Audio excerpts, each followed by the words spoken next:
mungkin tahu dari ngedengar Mesir tuh kayak ingatnya langsung ke piramida, Firaun gitu.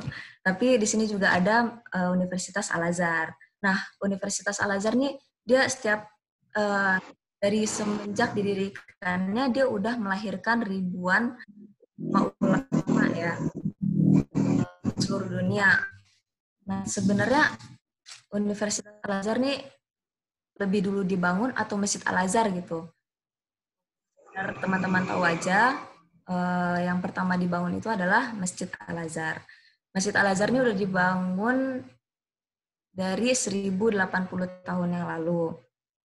Nah, kenapa sih Masjid Al-Azhar akhirnya bisa jadi Universitas Al-Azhar? Karena dulu di Masjid Al-Azhar ini sering banget dipakai untuk talaki atau ada forum-forum untuk belajar keagamaan di situ. Akhirnya karena ramai yang belajar di situ dibuatlah Universitas Al-Azhar. Selanjutnya mau sharing juga ke teman-teman semua, Mesir ini dijuluki sebagai negeri para nabi. Karena hampir seluruh nabinya Allah itu pernah menginjaki tanah Mesir. Dan juga banyak orang dari seluruh dunia tuh belajar ke Mesir. Entah itu belajar agama, belajar bahasa Arab. Karena Mesir ini dijuluki juga sebagai gudang ilmu gitu. Mungkin setiap orang yang berkunjung ke Mesir tuh ini ya punya punya sudut pandang yang berbeda-beda gitu. Untuk orang yang cinta sama sejarah, mungkin mereka akan bilang kalau Mesir ini kaya akan peradaban. Untuk yang mencintai ilmu, mereka bakal bilang kalau Mesir ini gudangnya ilmu. Untuk orang yang mungkin bakal bilang kalau Mesir ini gak ada aturannya gitu. Karena orang Mesir ini terkenal sebagai apa ya? Kayak orang Mesir ini terkenal mempunyai watak yang keras gitu. Jadi ya begitulah kalau sehari-harinya di Mesir nih pasti di pinggir jalan ada orang yang berantem lah atau teriak-teriak lah. Ya bisa dibilang barbar gitu. Tapi di samping watak yang keras, orang Mesir ini Masya Allah hafalan yang sangat kuat gitu. Kenapa? Karena eh, misalnya ya nih kayak anak-anak nursery atau PAUD gitu kalau di kita bilang ya anak-anak PAUD TK di sini tuh udah diajarkan untuk menghafal Quran dari kecil. Itu istimewanya di Mesir. Jadi kalau misalnya kita nih di Indonesia waktu kecil kan disuruh sama mama kita pergilah ke TPA kita belajar Iqra, belajar apa namanya menghafal juz 30. Tapi kalau kita lihat anak-anak SD itu tuh mereka udah menghafal 30 juz, bukan juz 30 aja kayak kita gitu. Mereka tuh 30 juz. Jadi kalau misalnya di jalan nih kita lihat mungkin ada bapak yang lagi nyapu jalanan, terus kayak perempuan yang bisa kita bilang kerudungnya kurang pantas lah, kayak misalnya dia pakai turban lah, dadanya kelihatan, lehernya kelihatan. Nah sebenarnya tuh mereka menghafal Quran gitu. Itulah istimewanya di Mesir. Eh, untuk teman-teman yang mau ke Mesir, sekedar tahu aja ya. Kalau di Mesir ini bisa dibilang dia negara yang miskin. Segala macam ya. Kalau untuk biaya hidup, biaya kita itu bisa dibilang murah di Mesir ini. Tapi di samping negara yang miskin ini, Mesir ini dia kaya akan musinin. Musinin itu adalah orang-orang yang baik kan. Kayak misalnya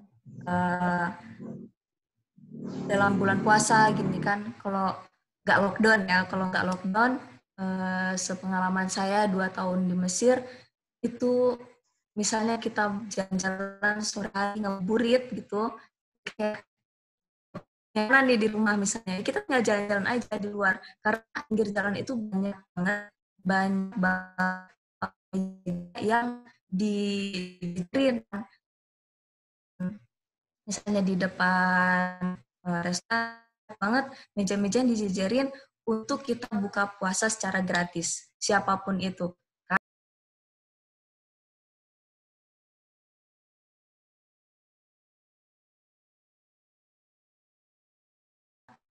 Untuk orang, dia pilihlah ini kita ini kan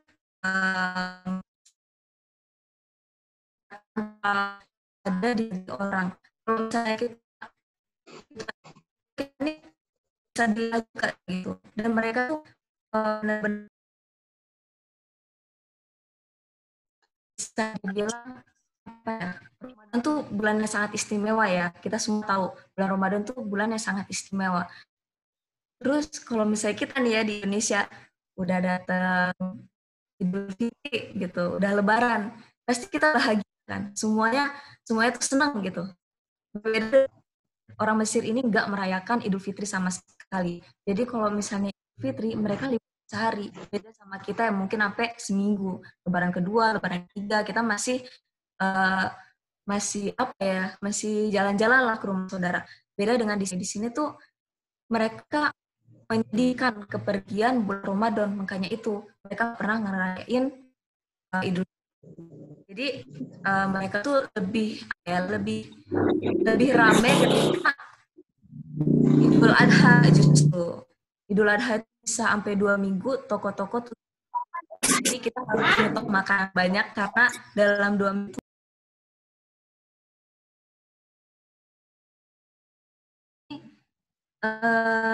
ada banyak caranya.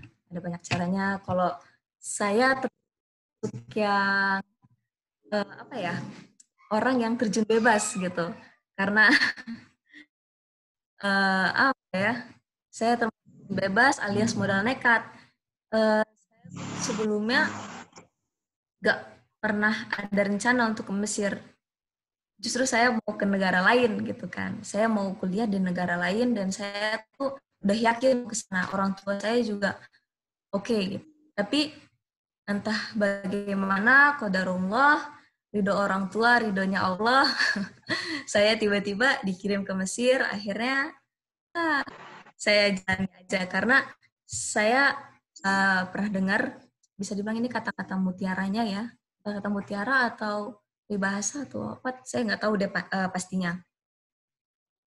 Aqimu fima aqamakallah. Artinya tempatkanlah dirimu di mana Allah menempatkanmu. Kita berencana, tapi Allah menentukan, kan. Jadi mungkin apa yang kita suka sebenarnya nggak baik di mata Allah, tapi sebaliknya gitu kan. Apa yang kita suka justru itulah yang terbaik buat kita. Akhirnya ya di sini saya udah 2 tahun lebih menjalani semuanya karena dengan banyak pertimbangan dan sedikit waktu itu saya cerita sedikit ya tentang pengalaman saya sebelum ke Mesir.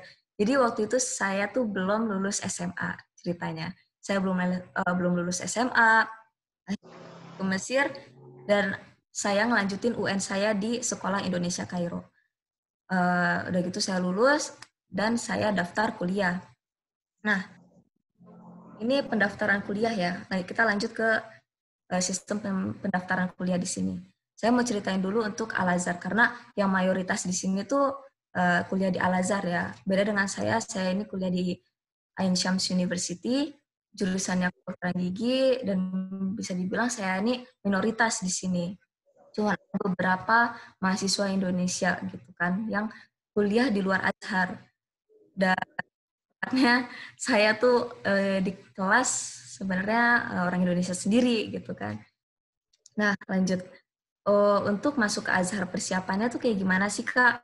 Nah, setahu saya bukan anak Al-Azhar, ini yang saya pelajari juga ya. Saya pelajari dari teman saya yang kuliah di Azhar. Jadi persiapannya itu kalian harus pemantapan bahasa.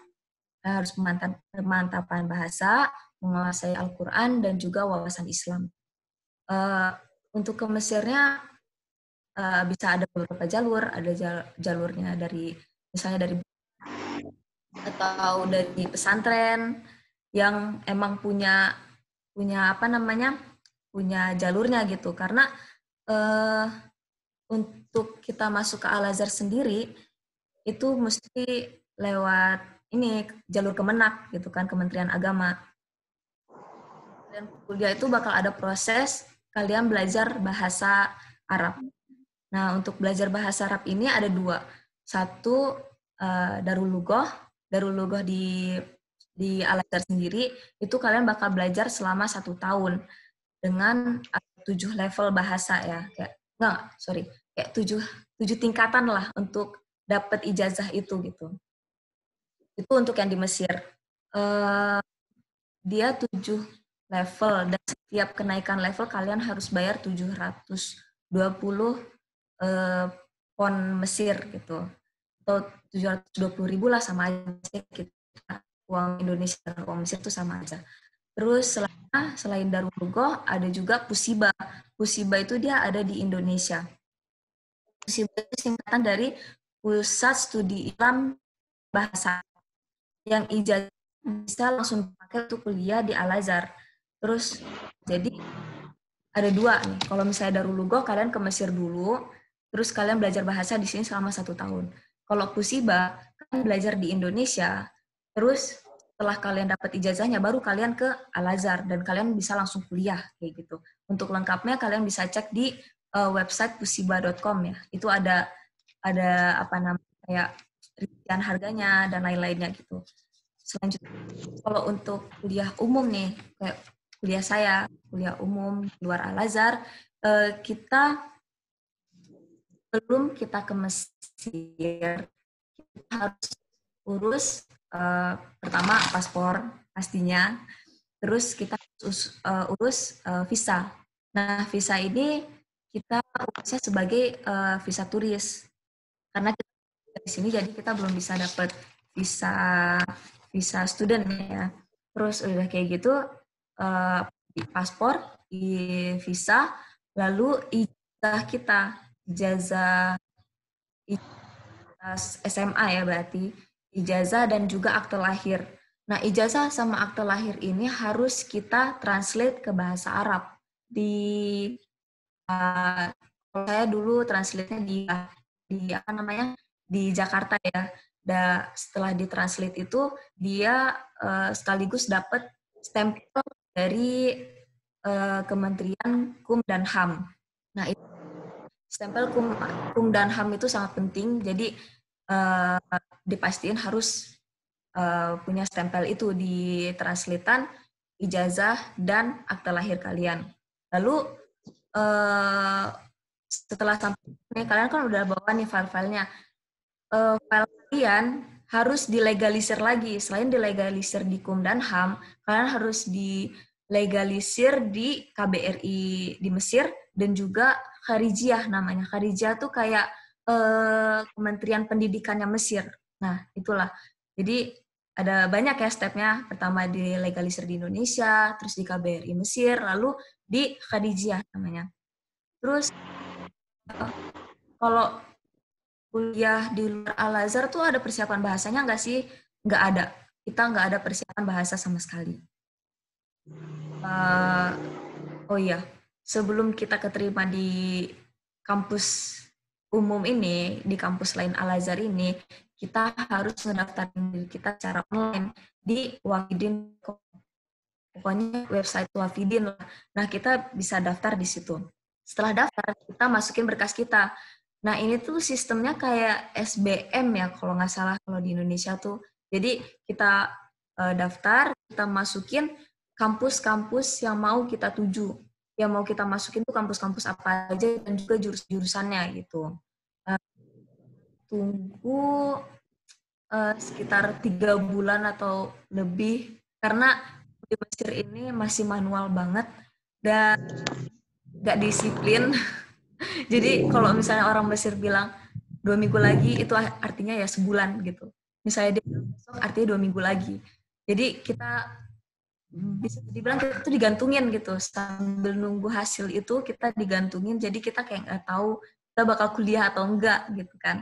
Nah, dari situ akhirnya nanti kita dapat hasilnya, kita dapat jurusan kita, dan kita dapat kampus yang kita Kita tuju juga karena random dia pilih. Kalau misalnya kampus yang kita tuju udah full kuotanya, nanti kita bakal dilempar di kampus lain lagi.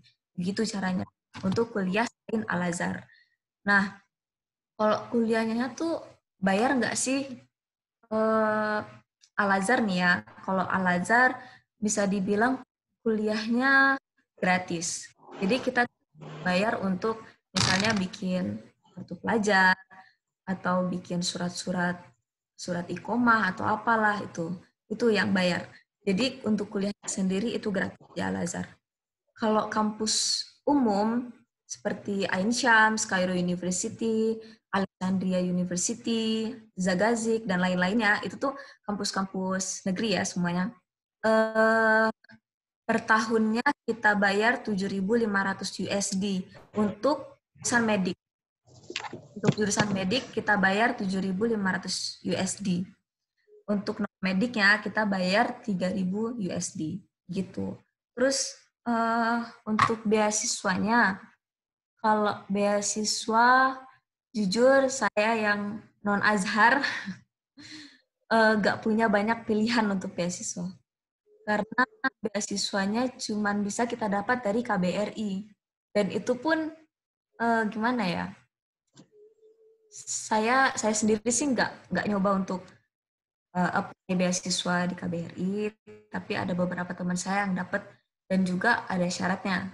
Syaratnya kamu harus misalnya nilai ujiannya harus segini gitu. Nah itu baru ntar bakal dikasih beasiswanya.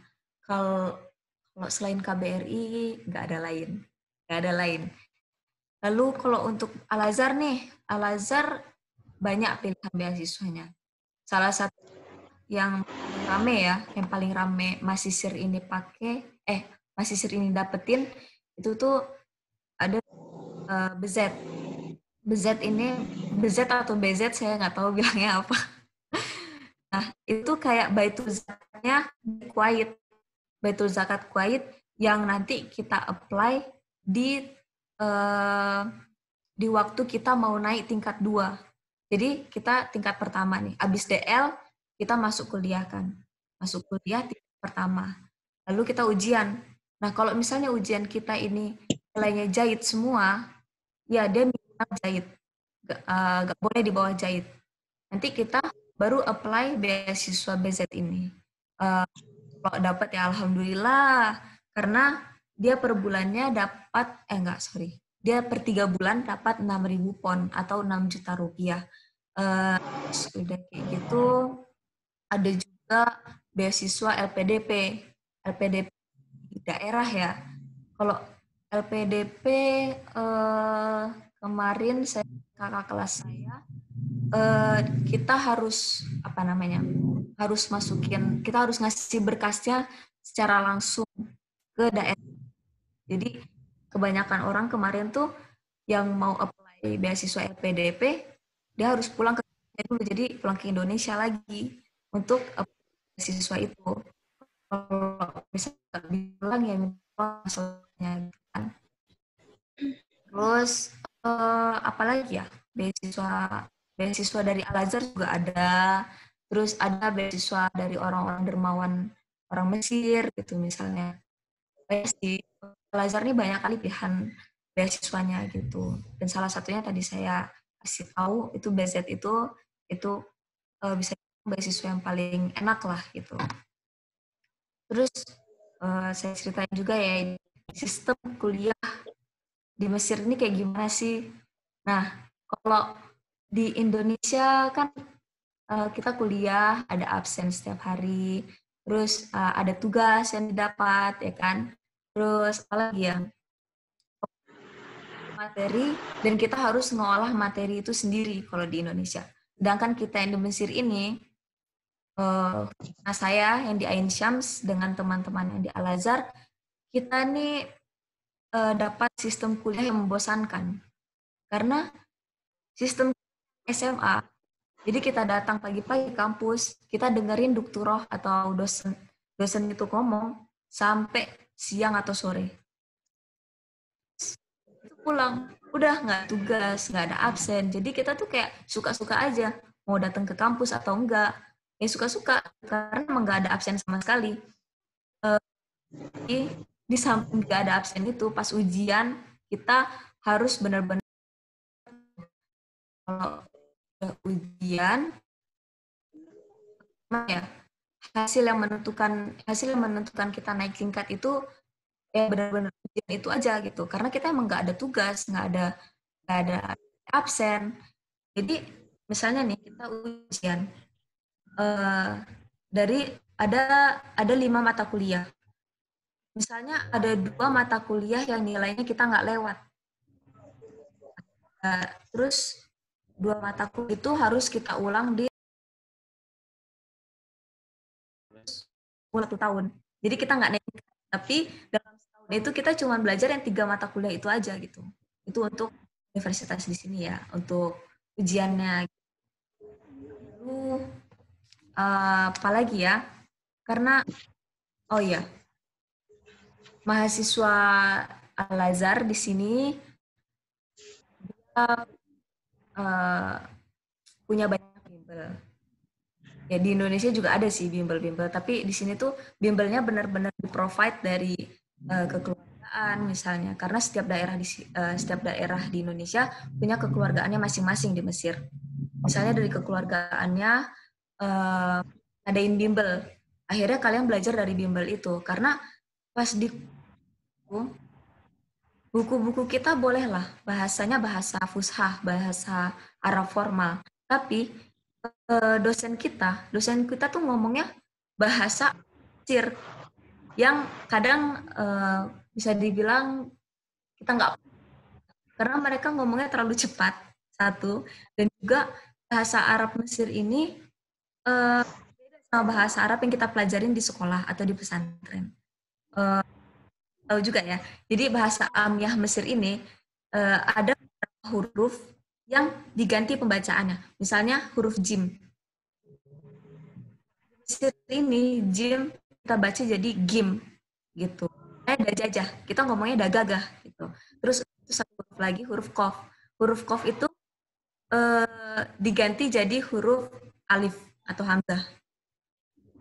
Misalnya kolam, kita bacanya di sini alam. Orang-orang Mesir itu ngomongnya alam gitu. Jadi harus menyesuaikan juga. Kita butuh beberapa waktu untuk menyesuaikan diri gitu dengan apa orang Mesir ini. Itu salah satunya ya.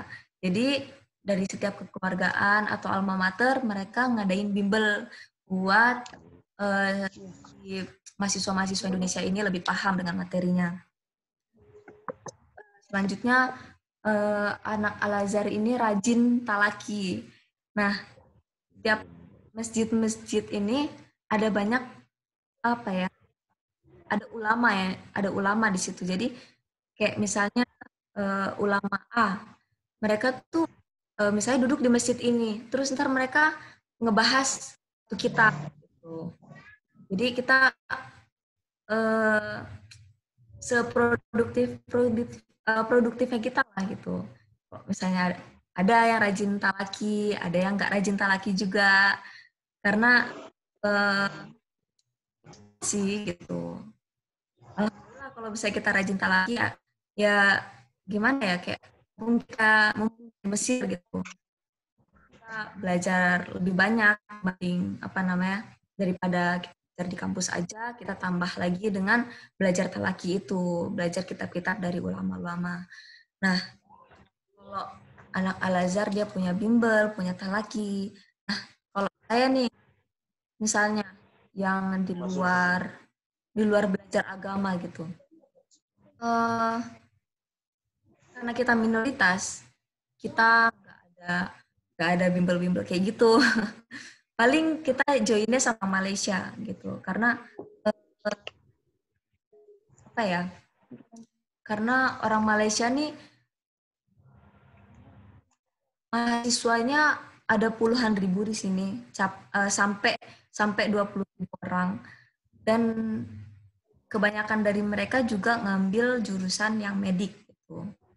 Jadi kita yang minoritas di orang Indonesia kita join sama teman-teman Malaysia itu gitu. Atau enggak kita belajar sendiri kawan-kawan medik Tapi ya gitu, kita belajar bareng, tapi beda kampus, gitu. Nah, selanjutnya, eh oh ya, untuk yang talaki tadi, saya mau ngelurusin juga, eh, hati-hati. Di sini harus hati-hati, serba hati-hati karena Mesir ini negara militer. Jadi ikut talaki misalnya di satu masjid itu pasti juga adanya tuh apa sih yang lagi dibahas tuh, eh, bahaya nggak sih gitu. Mungkin mahasiswa-mahasiswa baru karena mereka nggak tahu, mereka diajakin, yuk kita talaki di apa namanya di ulama ini di masjid ini. Oh ya udah ayo, yuk. Pas mereka datang, ntar mereka datengin sama polisi atau tentara karena bisa jadi alirannya tuh berbeda, di luar dari Sunni gitu. Beda sama Al-Azhar gitu misalnya. Itu harus hati-hati juga karena apa ya, Mesir ini bisa dibilang mendengar yang di sini misalnya tentang politik atau tentang yang tadi saya bilang, eh, didatengin, kita didatengin ke rumah dan akhirnya kita dijemput untuk ditangkap. Itu seremnya ya di Mesir karena saya nggak mungkin kasih tahu yang enak-enaknya aja gitu. Terus selanjutnya, nah karena di sini negara militer, jadi banyak banget pos-pos kayak markas militer di pinggir jalan di sini. Jadi kita juga nggak boleh asal foto. Kalau misalnya kita agar apa masjid ini eh, mayoritas bermazhab Hanafi. Eh, Jangan kaget kalau misalnya orang Muslim, tapi dia tuh megang anjing gitu misalnya di sini karena untuk mereka anjing itu haram, liurnya tuh nggak haram, tapi dagingnya yang haram. Kan makanya kalau megang anjing kan nggak apa-apa gitu buat mereka karena dagingnya itu yang haram bukan liurnya. Sedangkan kita di mazhab Syafi'i, anjing itu yang haram untuk kita kan. Jadi najis gitu. Jadi bisa dibilang apa ya kok janganlah kita pegang karena kan kita nggak tahu di situ ada air liurnya atau enggak gitu. Untuk orang Mesir ini mereka nggak beranggapan seperti itu. Nah, walaupun eh, Imam Syafi'i meninggal di sini, tapi eh, orang-orangnya juga bermazhab Syafi'i di sini.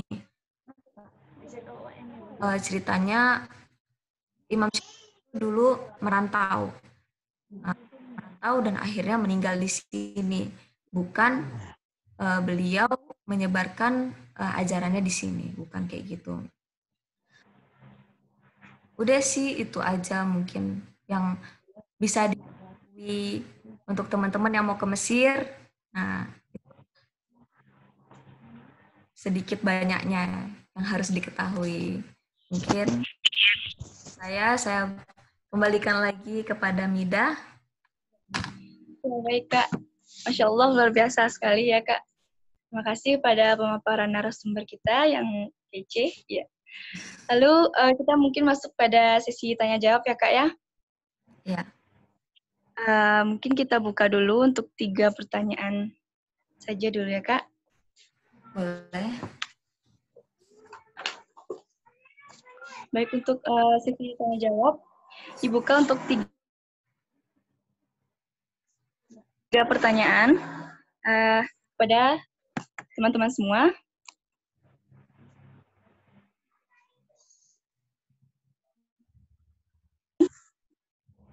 Hidupkan audionya.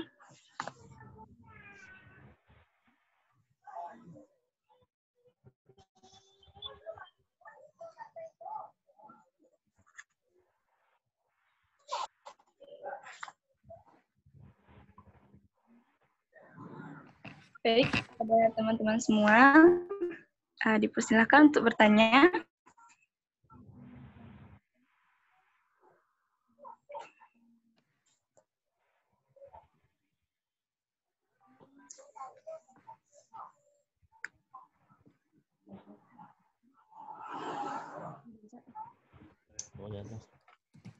Assalamualaikum warahmatullahi wabarakatuh. Waalaikumsalam warahmatullahi wabarakatuh. Nama saya Muhammad Agam.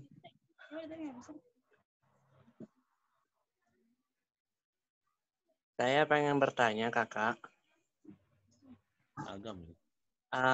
Jadi gimana sih kiat-kiat belajar kita supaya lebih semangat lagi? Kan banyak nih lulusan-lulusan dari Al-Azhar Kairo yang sukses di Indonesia.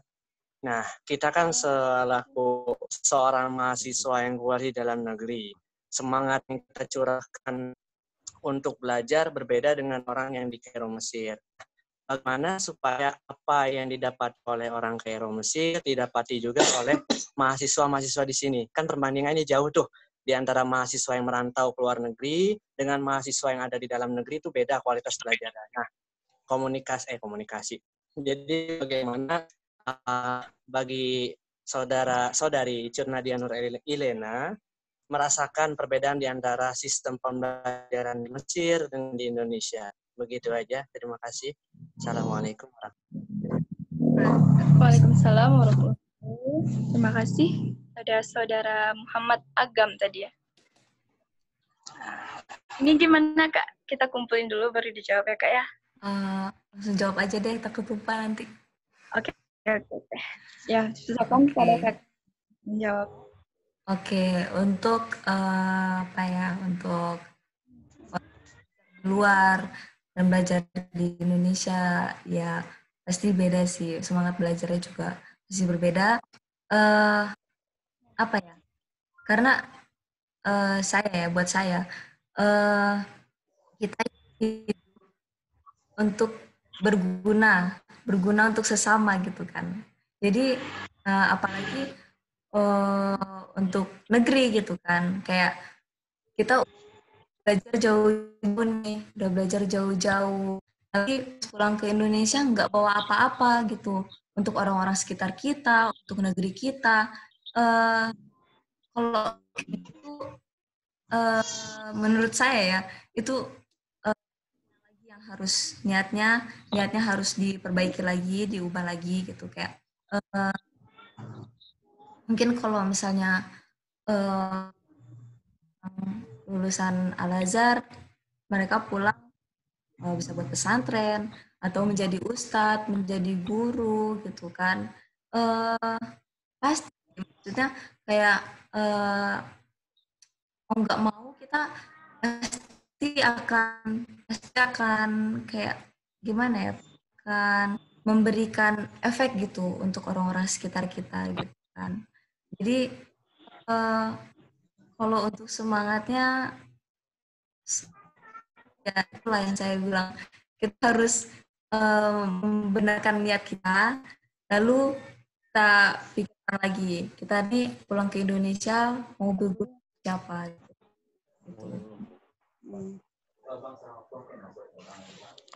Baik, sudah ya Kak ya?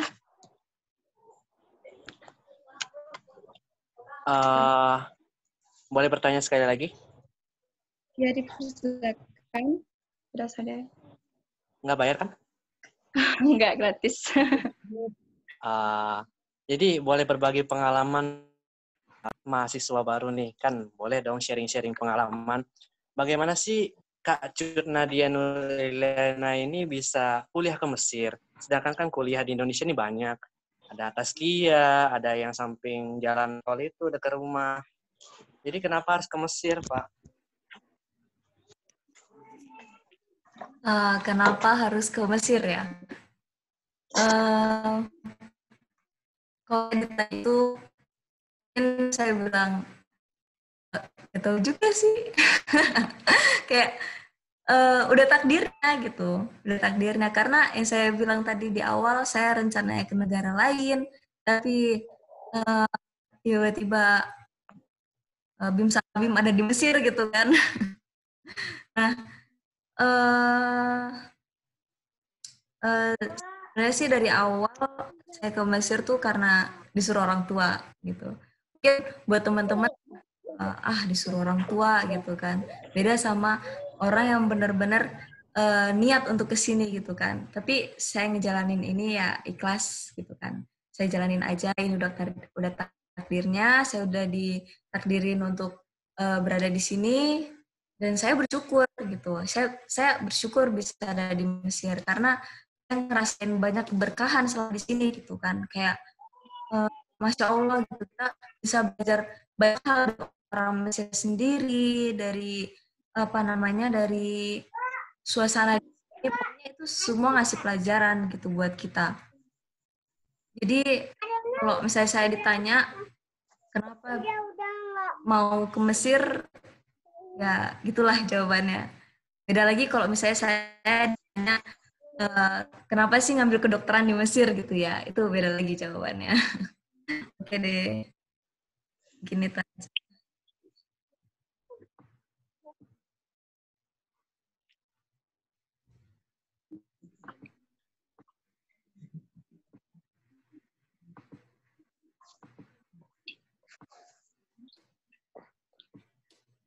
Oke, Masya Allah. Terima kasih jawabannya kepada kakak.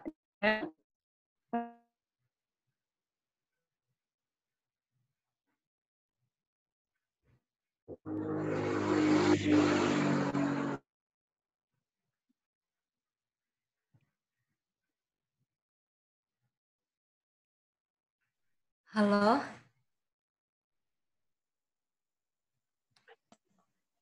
Ya, terima kasih atas jawabannya Mbak Cut Nadia Nurilena. Semoga bisa bermanfaat bagi kami selaku mahasiswa di dalam negeri supaya semangatnya sama seperti para mahasiswa dan mahasiswi di luar negeri. Terima kasih atas jawabannya.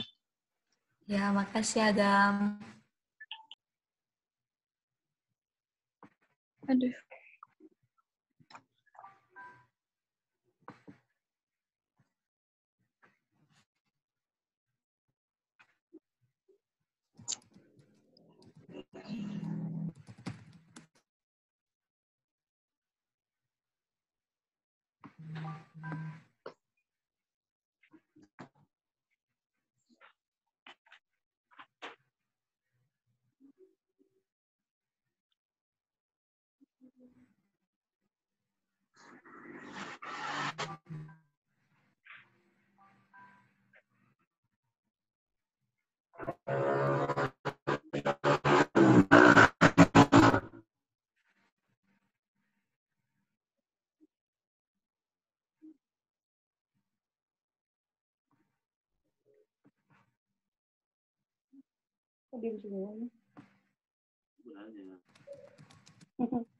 Mungkin ada kendala dari narasumber moderatornya. Halo, Halo? ya Mida. Ya, baik ya, Kak. Ada gangguan jaringan. Mohon maaf. Oke. Sudah selesai tadi ya, Kak, terjawab pertanyaan dari Saudara Muhammad Agam. Lalu untuk penanya berikutnya, dipersilahkan.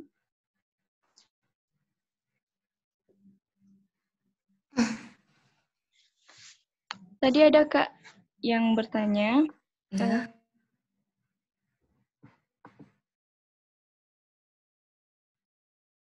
Sekarang, apa saja syarat-syarat masuk universitas? Oke. Syarat-syarat untuk masuk ke universitas ya. Untuk masuk ke universitas di sini masih sama sih. Kayak pas saya masuk juga itu masih sama aja. Yang dibutuhkan adalah ijazah, atau kalau belum punya ijazah kita pakai ini apa namanya, surat apa sih, surat nilai itu loh. Kalau misalnya kita lulus belum keluar ijazah, akhirnya kita pakai surat nilai akhir kita gitu. Nah itu juga bisa dipakai apa tadi, akte ijazah yang harus ditranslate ke bahasa Arab dan juga dilegalisir. Terus selanjutnya kita butuh visa. Nah, pengurusan visa itu sendiri kita harus bikin visa turis di Indonesia, lalu baru ke sini. Itu aja sih. Oh iya, untuk nilainya, kalau kita masuk universitas lain Azhar, jurusan umum misalnya, kalau untuk jurusan medik ya, jurusan kedokteran, engineer, terus selanjutnya kayak bisnis. Nah, itu untuk orang Mesirnya sendiri harus nilainya minimal 9. Nah, kalau kita misalnya orang luar, itu tuh punya standarnya tuh beda gitu ya, nggak kayak orang Mesir yang harus minimal 9, karena kan kita kurikulumnya juga berbeda. Di Indonesia, di Mesir itu berbeda. Jadi kalau kemarin saya 8 udah bisa lewat gitu deh. Itu aja sih syarat-syaratnya. Ya.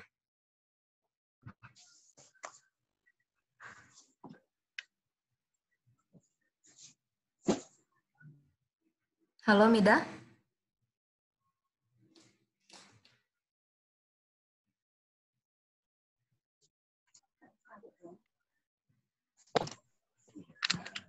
Sepertinya jaringan Amida hilang-hilang ya, Kak? Iya. Iya.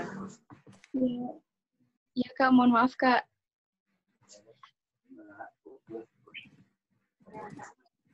Baik, pesan dari Farah Putri Fadila. Terima kasih banyak Kak, katanya Kak.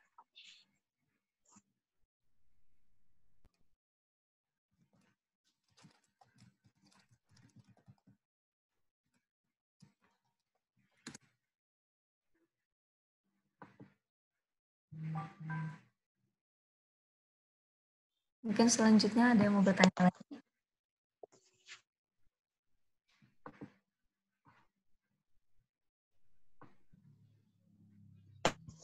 Assalamualaikum, Kak Hamidah, maaf. Boleh bertanya? Saya punya adik.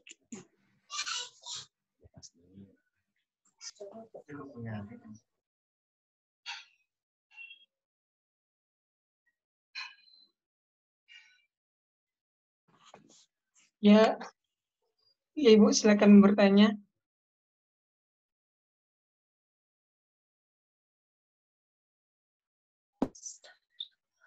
Ibu Tuti Alawiyah, silakan bertanya. Misalkan kita punya adik sekolah SD, SMP, SMA, pengen SD, SMA di Mesir, gimana caranya ya? Kan tadi kuliah udah dijelaskan sama Kak Nadia. Kalau misalkan sekolah SMP, SMA di Kairo, bagaimana caranya, Kak? Makasih, maaf. Ya. Oke deh. Ini nih, untuk SD, SMP, SMA, dia tuh ada jalur beda lagi ya. Kalau misalnya tadi saya jelasin, untuk masuk kuliah Al-Azhar, kita harus lewat broker atau pesantren. Terus nanti harus ada belajar bahasa Arabnya selama setahun.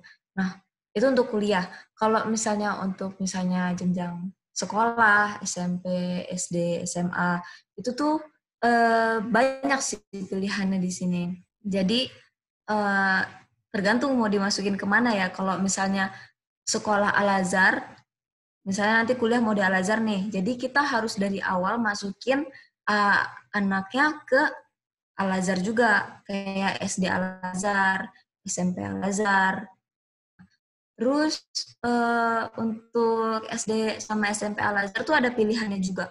Ada yang gratis, ada yang bayar.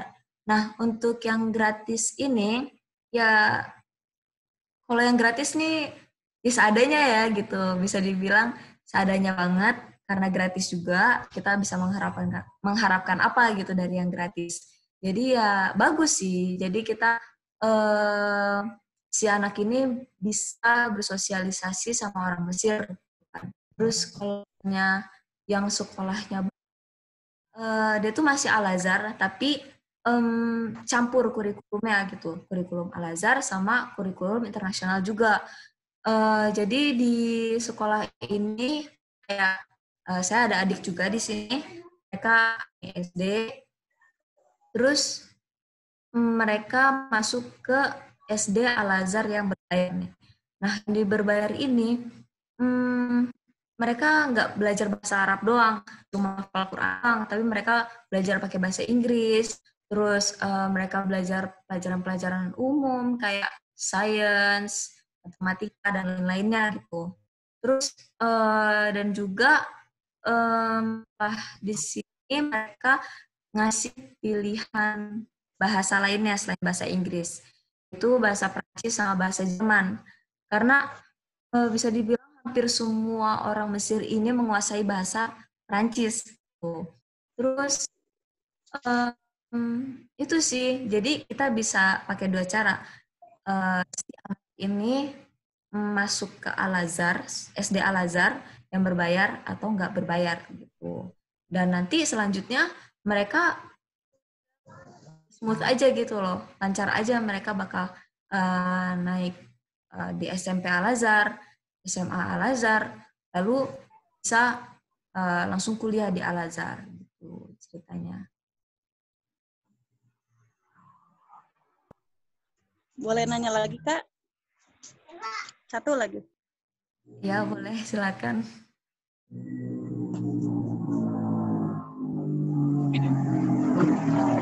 Kira-kira rekomendasi di Indonesia sekolah dari SD, dari SMP menuju ke Kairo.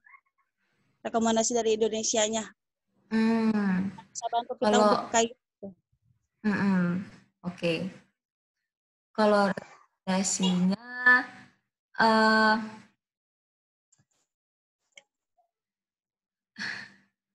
rekomendasinya saya bisa ngerekomendasiin ada pondok pesantren di Bogor, namanya Hufaz An-Najah. Itu kita bisa masukin anak kita ke situ, lalu ntar di situ belajar di pesantren An-Najah itu mereka bakal belajar untuk ke Kairo gitu, misalnya belajar bahasa Arabnya gitu, dimantepin di situ untuk beberapa bulan dan akhirnya mereka bisa pergi ke Mesir gitu. Dan itu bisa untuk anak SMP SMA. Jadi nanti setelah itu mereka akan dimasukkan ke Mahat. Mahat itu juga Al-Azhar punya. Lalu dari Mahat itu bisa selesai dalam 2 tahun gitu. Misalnya nih, anak SMP masuk ke Mahat Al-Azhar. Kalau dia bisa ngejar, tingkatan kelasnya Mahat itu dalam 2 tahun mungkin dia bisa ngeloncat SMA. Jadi dia bisa langsung kuliah di Al-Azhar karena dia lulusan dari Mahat itu. Tapi ya karena apa ya, bisa dibilang sistem Axel juga gitu di situ. Jadi ya kemampuannya harus benar-benar Alamat lengkapnya, Kak, Bogor mana ya, Kak? Maaf. Alamat lengkapnya Pondok Pesantren Darul Hufaz An-Najah di Perumahan Bukit Azikra, ada di Sentul. Itu dia di Jalan Qanaah nomor 10. Nanti di situ bisa ditemuin Pondok Pesantren Darul Hufaz An-Najahnya.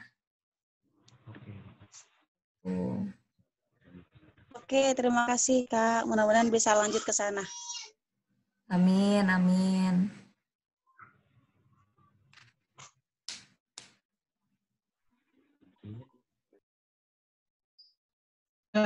Untuk selanjutnya mungkin ada pertanyaan lagi dari teman-teman.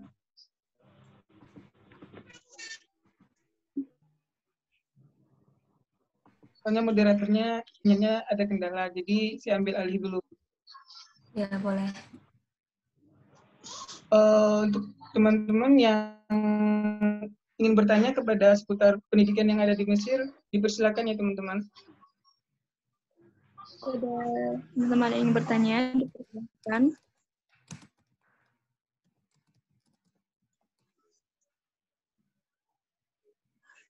Ini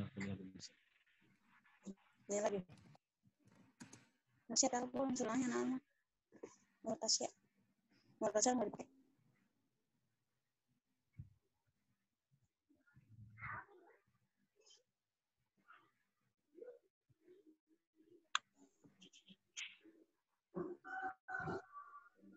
Assalamualaikum warahmatullahi wabarakatuh. Kak mau nanya, Ya.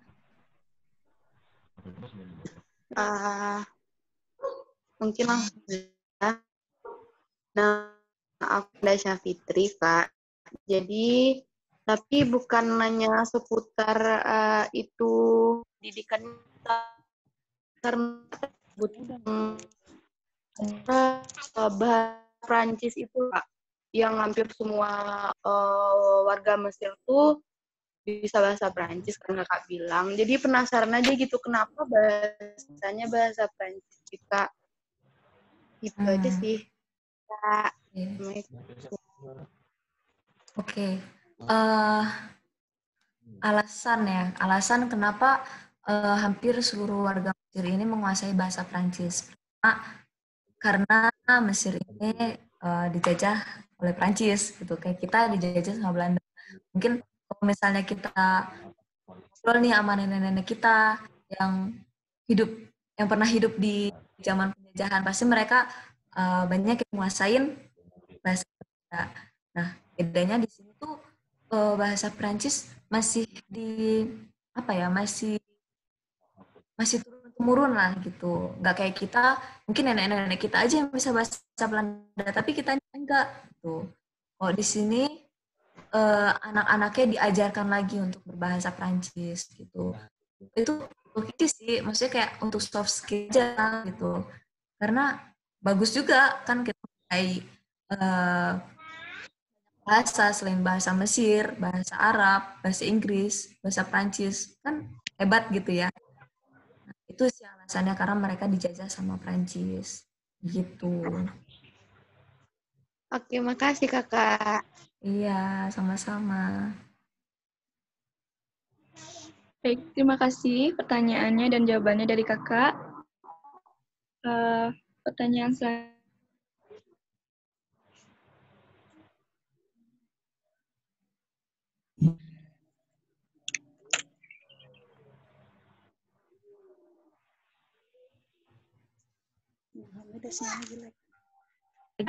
Ya, untuk teman-teman yang ada lagi yang mau bertanya?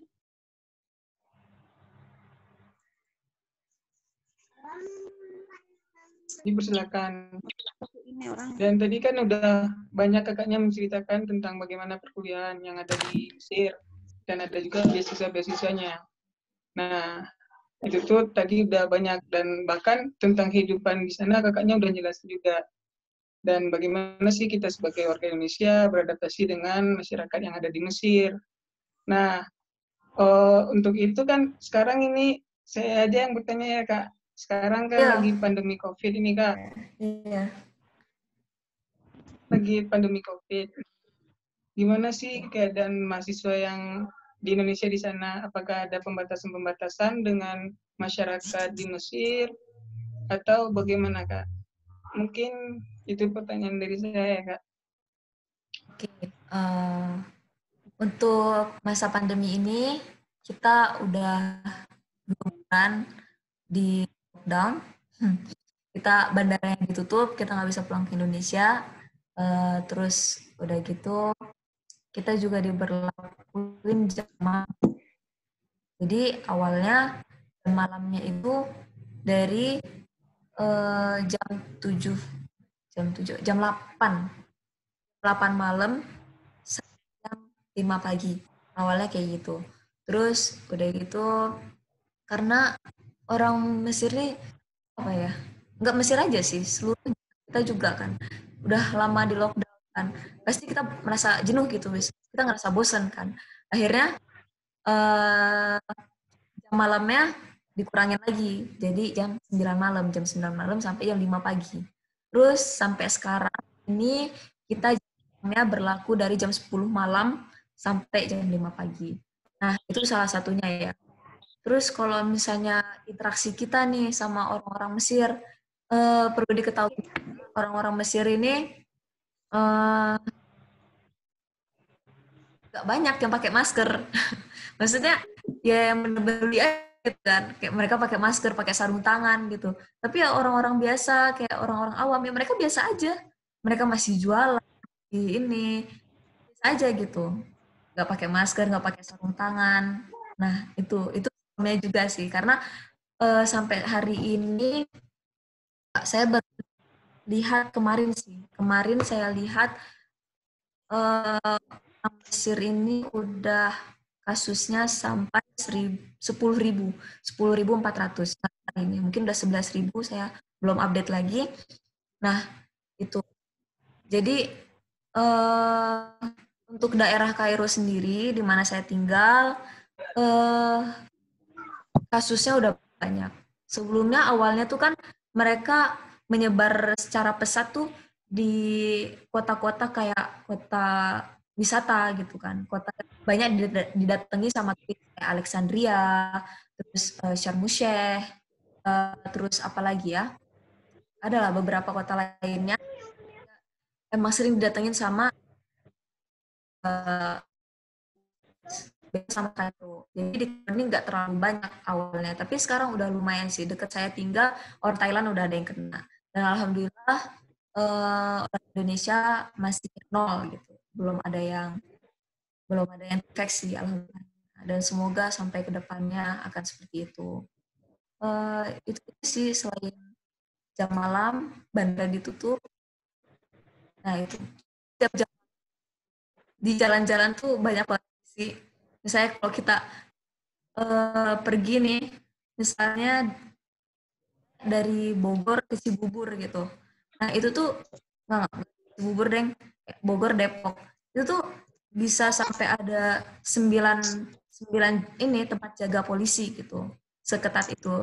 Orang Mesir ini kalau misalnya keluar malam, mereka bawa surat Prancis. Prancis kan kayak gitu. Mereka kalau keluar harus ada surat izin dari polisinya sendiri gitu. Nah, untuk orang Mesir kayak gitu.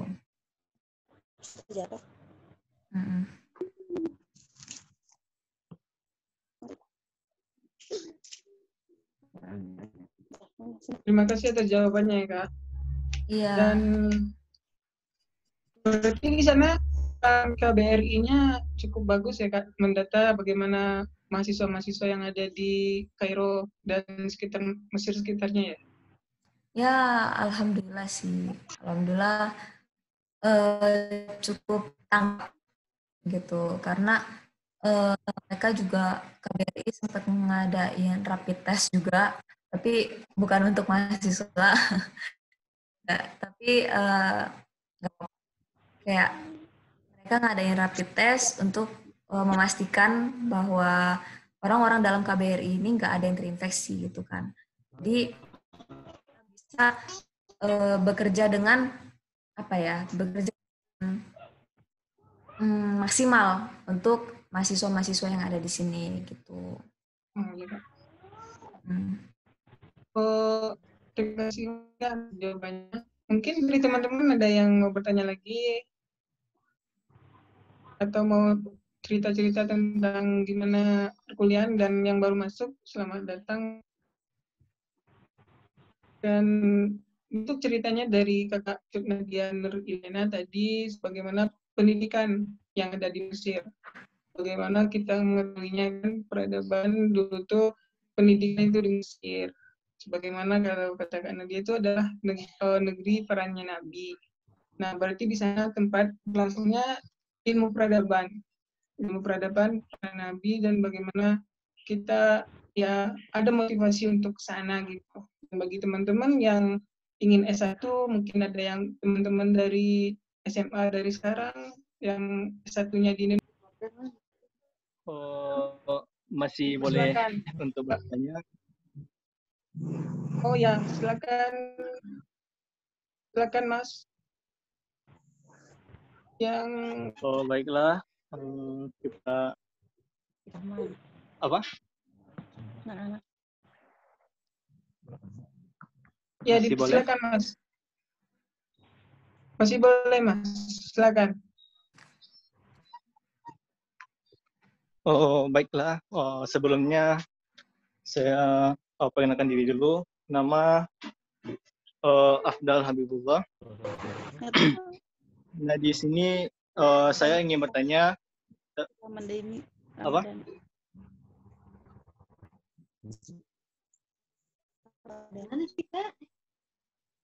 Lanjut aja Mas. Itu tadi ada yang hidup.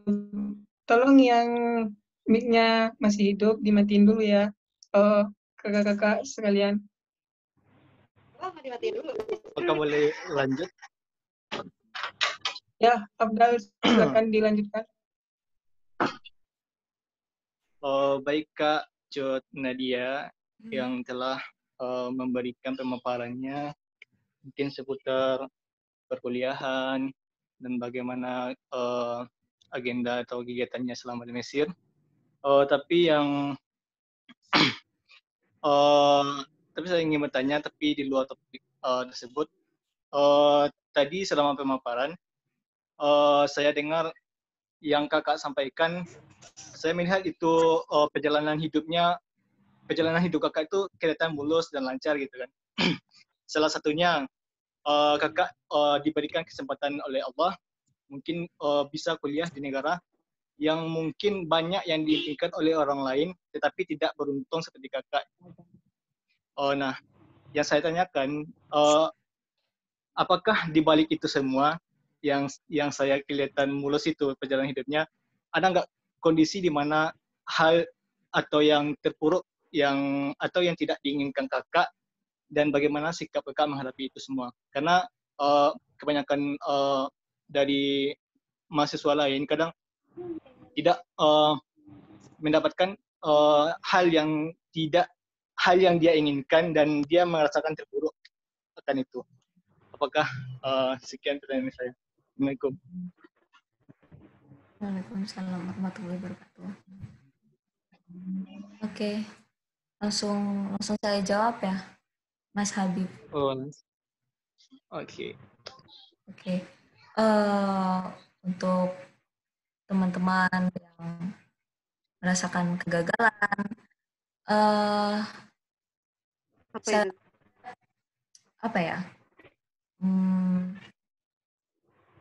mungkin saya cuma bisa bilang jangan terlalu terpuruk gitu, jangan terlalu disesali, karena kayak yang tadi saya bilang, apa yang kita pikir itu apa yang kita pikir kita sukain itu sebenarnya nggak baik untuk kita, tapi itu sebaliknya apa yang kita nggak suka itulah yang terbaik.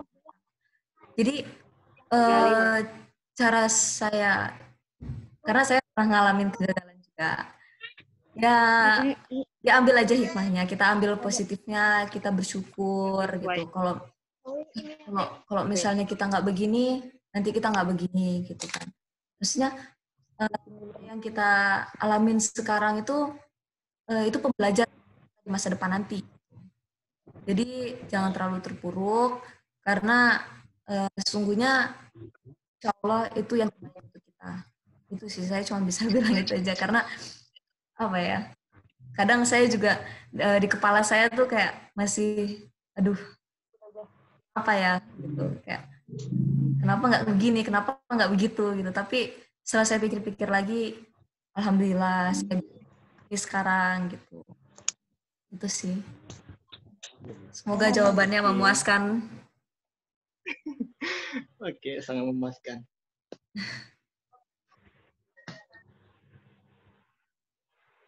Terima kasih kepada Saudara Afdal telah bertanya kepada narasumber kita. Dan tadi jawabannya ya itu sebagaimana kesungguh-sungguhan kita terhadap apa yang ingin kita capai. Dan itu sangat inspirasi ya. Dan mungkin dari teman-teman ada yang bertanya lagi? Assalamualaikum. Ya, kepada X9 2009 dipersilakan. Karena dia ketawa tuh. Assalamualaikum warahmatullahi wabarakatuh.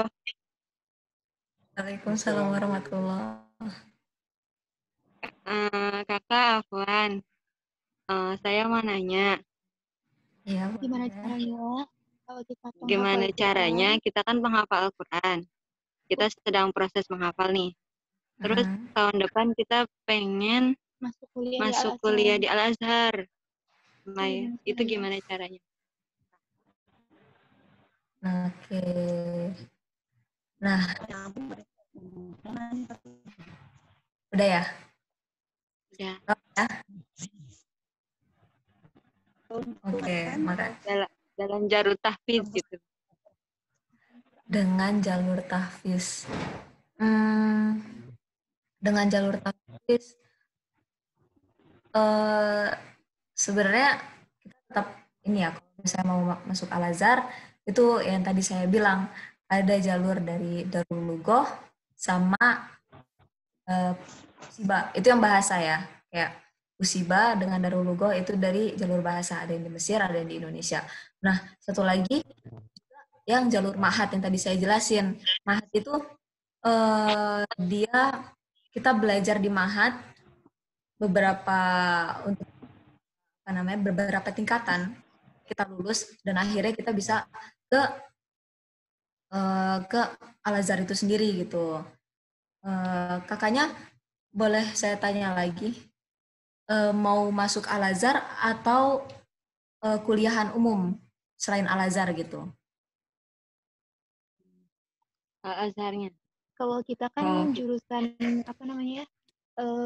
keagamaan, jadi kita basic di agama. Kalau misalkan umum kita belum ada, jadi masuknya Al-Azhar. Bisa sih, yang itu saya bilang tadi lewat jalur Mahat sama belajar Darul Lughoh di sini. Itu sih yang bisa saya jawab untuk sekarang. Iya, Kak, makasih. Iya.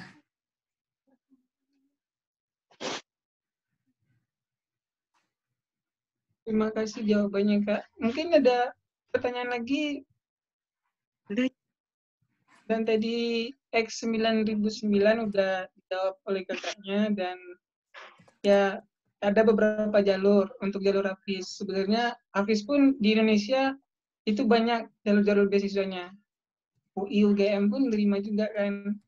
Dan ada jalur-jalur khususnya. Apalagi penghafal Al-Quran, ya otomatis kalau di Timur Tengah, itu lumayan juga peluang-peluangnya. Ya kan, ya kan Kak Nadia? Iya, betul. Nah, mungkin nanti kalau teman-teman yang ingin bertanya lebih lanjutnya, nanti langsung aja kepada kakaknya. Mungkin bisa di-follow Instagramnya kakaknya, Cuk Nadia Nur Elena. Iya, boleh. Ya, cerita Kalau ada, ya. Bagaimana perkuliahan yang ada di Mesir. Nah, ada lagi pertanyaan dari teman-teman?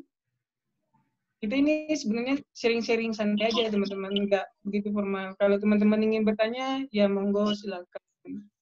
Soalnya kita ini sharing-sharing aja.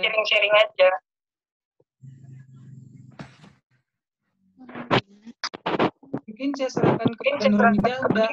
Udah aman sinyalnya Nur Hamidah? Sih. Belum aman ya. Ada pertanyaan lagi bagi teman-teman? Assalamualaikum warahmatullahi wabarakatuh. Waalaikumsalam warahmatullahi wabarakatuh. Oh, mau nanya nih, Kak.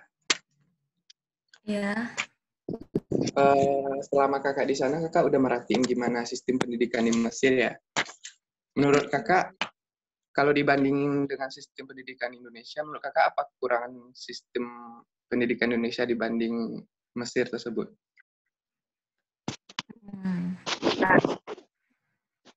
Itu aja, Kak.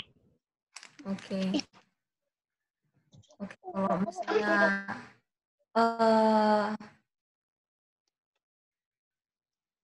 semua sistem pendidikan tuh ada ini ya, ada kurangnya, ada lebihnya. Kayak di Indonesia mungkin ada kurangnya juga, ada lebihnya. Di Mesir juga begitu. Karena di samping sistemnya yang begini adanya, kita juga ini masih serba serba apa ya, serba manual gitu. Kayak misalnya nih, di Al-Azhar kita mau minta bukan surat, kartu pelajar. Kita mau kartu pelajar nih ke kantornya. Ya ampun. Iya. Itu kalian harus ngantri dari jam 5 pagi. Kayak gitu. Kalian harus ngantri dari jam 5 pagi. Atau enggak, nanti kalian bakal ditolak terus. Misalnya jam 10 nih, jam 10 pagi. Itu kan dari jam 5 pagi orang udah banyak yang ngantri. Nah, jam 10 pagi, mereka tuh langsung tutup. Kayak, udah, besok katanya. Besok. Jadi kalau misalnya kita nggak ngantri dari pagi, itu kita nggak bakal dapet apa yang kita mau gitu. Kita misalnya baru datang jam 7, nah itu tuh antrian udah panjang banget. Kalian nggak bisa dapet apa yang kalian mau kalau misalnya kalian datang telat atau kayak gimana. Karena sistemnya masih manual banget, semuanya masih ditulis pakai tangan, dan juga yang kerja di kantor-kantor itu udah tua-tua semuanya. Jadi orang tua di sini tuh nggak banyak yang nganggur karena mereka masih dipekerjakan gitu, selayaknya orang-orang lain gitu. Jadi itulah, sistemnya masih manual. Kalau dibanding sama sistem Indonesia, karena apa ya? Karena sistemnya yang udah jauh lebih menggunakan teknologi yang jauh lebih cepat, saya pikir lebih efisien aja sih gitu kalau di Indonesia. Nggak banyak waktu yang terbuang gitu. Jadi kita bisa menggunakan waktu itu sebaik mungkin, nggak terbuang gitu aja dengan ngantri dari jam 5 pagi sampai jam 10 pagi. Itu udah banyak banget waktu yang kebuang gitu kan. Itu dari sistem ini ya, dari sistem kedisiplinannya gitu. Kalau misalnya sistem pembelajarannya sendiri, saya kira di Indonesia udah cukup bagus sih gitu. Ini untuk dari sekolah-sekolahnya atau dari apa namanya, dari kuliahnya gitu. Saya pikir udah cukup bagus. Halo, kedengeran nggak suaranya? Oh, dengar, Kak. Oh, kedengeran. Soalnya tiba-tiba sunyi, saya kira suara saya nggak kedengeran sama orang-orang. Ya gitu. Oh gitu ya, Kak? Iya, gitu. Nah, terima kasih untuk Kakak dan Kak Nadia. Tadi pertanyaannya seputar bagaimana perbandingan antara pendidikan yang ada di Mesir dan yang ada di Indonesia. Nah, itu ada sisi positif dan sisi negatifnya. Nah, bagaimana kita kan di Mesir itu kan bagaimana alat makanannya itu ya sebagaimana Nabi juga mengatakan kan, bertebaranlah di muka bumi di pagi hari kan. Jadi orang situ pagi-pagi udah bangun dan nggak kayak Indonesia sering menunda waktunya. Dan mungkin halinya untuk itu ya karena mengikuti sunnah itulah, dan semua serba manual.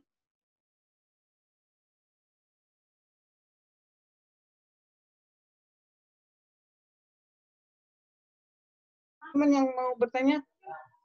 Mau nanya lagi, boleh nggak, Bang? Oh ya, silakan.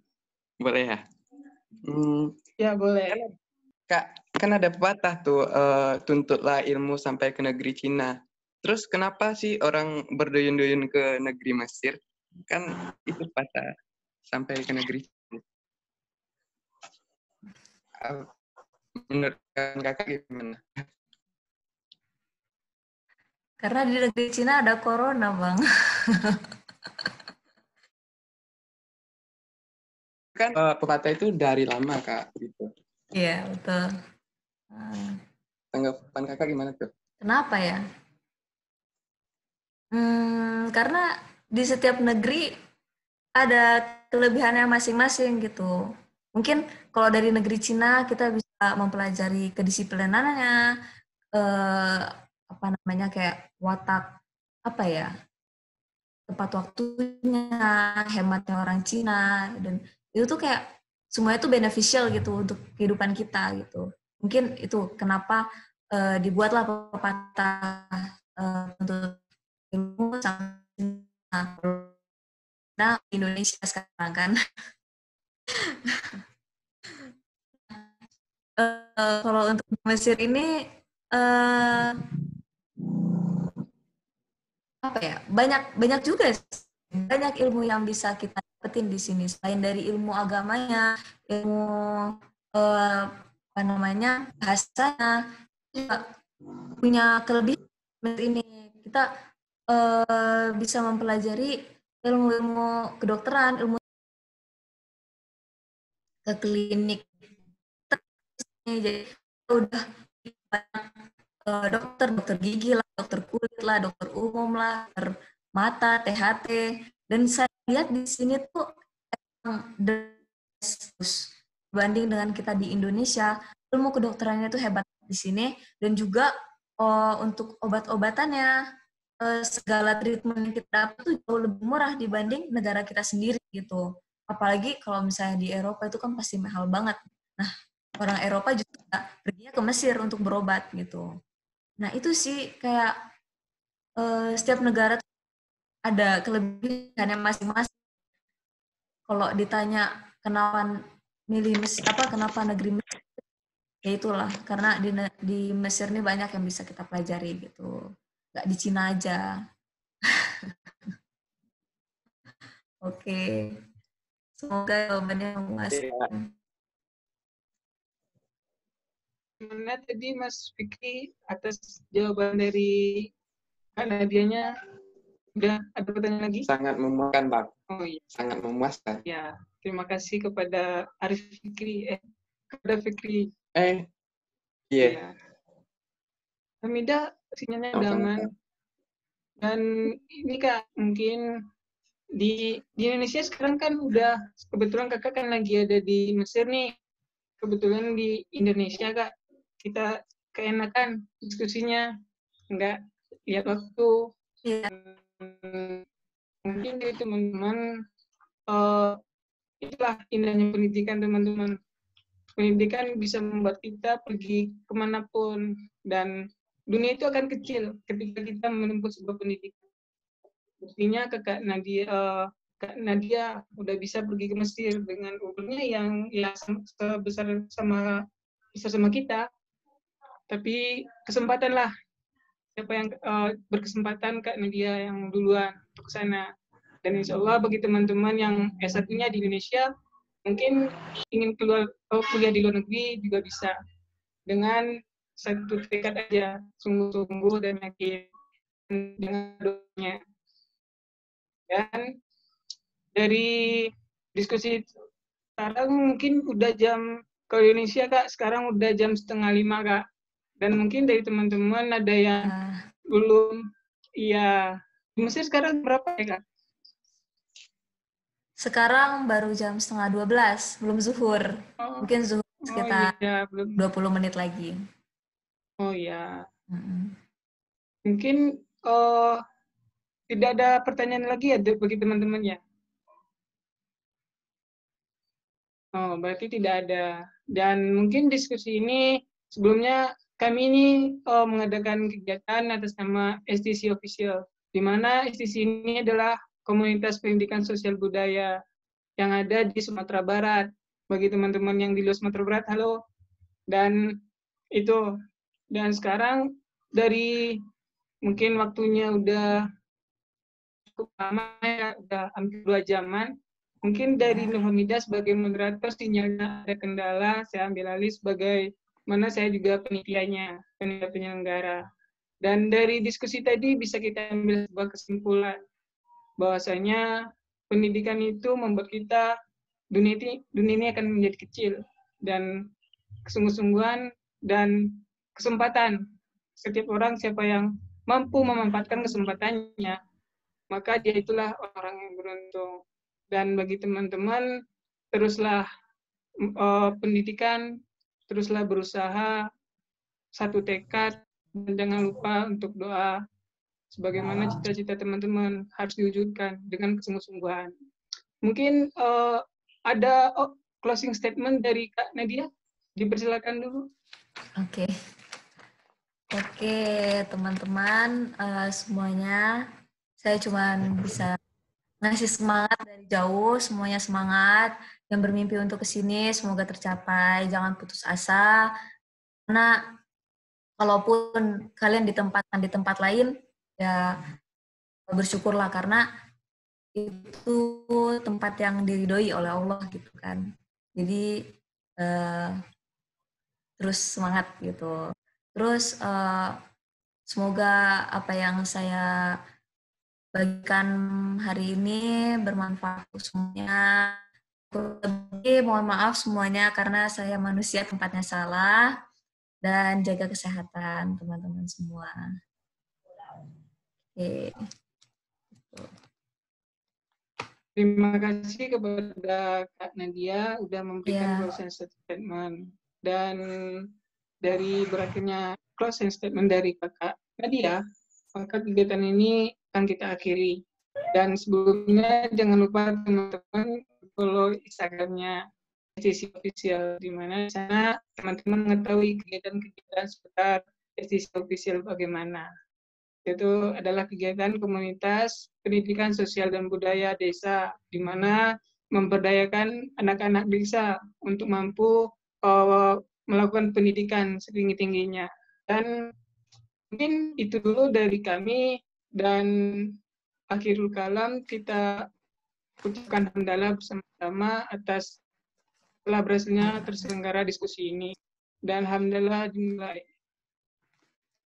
Alhamdulillahirrahmanirrahim. Selesai, dan mungkin sekian dulu untuk pertemuan kita hari ini. Semoga teman-teman bisa mengikuti kegiatan STC selanjutnya, dan saya akhiri dengan wabillahi taufiq wal hidayah. Wassalamualaikum warahmatullahi wabarakatuh. Waalaikumsalam warahmatullahi wabarakatuh. Makasih ya Mas semuanya, Mida, teman-teman saya yang udah nonton juga. Terima kasih semuanya. Oke, Kak.